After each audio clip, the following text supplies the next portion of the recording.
بله ورځ یو صاحب ودرېده وي دا لر او بر او لر او بر وي دا چې لګیا دي وي دي دا وکړه چې داسې کول او اوس وي لرم در په در او برم در په در نو صاحبه مه شرمې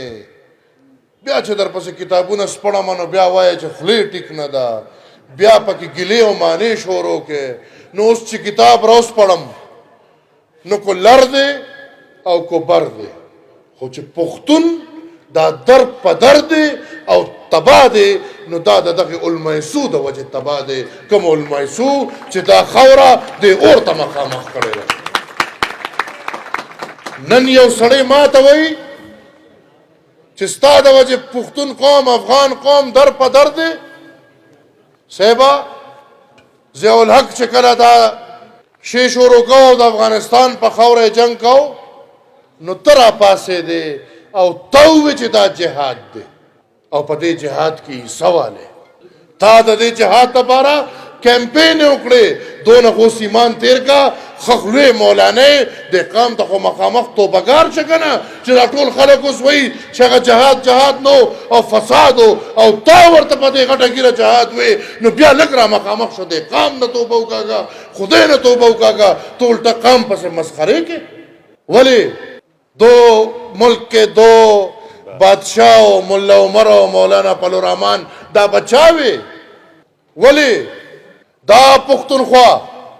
چې د وزیرستان نواله تر د باجوړ او د اسوات ملکند چې زما 2008 کې حکومت راته او د 2002 نه ته لګیا وې او دلته د ټي ټي پي دپاره تا کم پرچار وکړو کمې کیسې دې ورته وکړې چې زه راتلم تا خو پښتونخوا طالبانو ته حواله کړې وه نن ته ماته وې چې لر او بر او در په در ولې مولانا صاحب تا هغه سړی نه چې په کومه ورځ د افغانستان الیکټډ ګورنمنټ وغورځېده او دهشتګرد رالل د ټوپک په زور رالل د مذهب په نوم رالل او دا افغانستان یې قبضه کړ نو ولې هغه ورځ تا دا نه وې چې افغانستان د غلامۍ زنځیرونه وشلول نن ته هماغې قام ته لګیا یې چې تا زخمی کړی دی ستا مدرسې زخمی کړی دی ستا جماعت زخمی کړی دی تا د مذهب په نوم زخمی کړی دی تا د مذهب په نوم دوکه کړی دی دلته هر کور کې شهید پروت دی د دې جواب په څوک ورکوي نن په باجوړ کې چې د داعش او د ټي ټي پي جنګ کېږي او نیم خلک مولانا ستا دي او نیم د نورو دي دا څوک دي دا کمې کیسې دي مولانا صاحب په دې خلم پټۍ تړلي دي غلی ناست یو پرېږده چې غلی یو نور هغه د ولی خان بابا سره مچې یو چې نږدې راځې خدای شته چې ګورې د تېښتې ځای دې میلو نه شي په ډاګه وایم چې د پښتون قوم د افغان قوم نور هم درته واضح کړم د افغان قوم د دې نننۍ تباهۍ به د دنیا خلک وي د دې ذموار به امریکا وي د دې ذموار به روس وي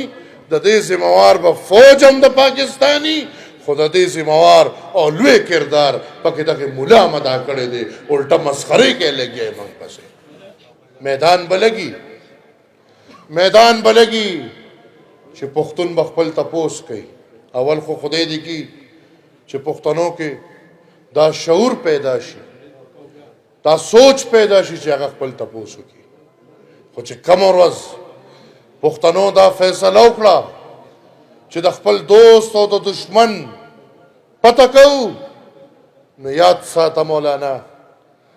چې د دې پښتنو لاس به او ستا ګریوان به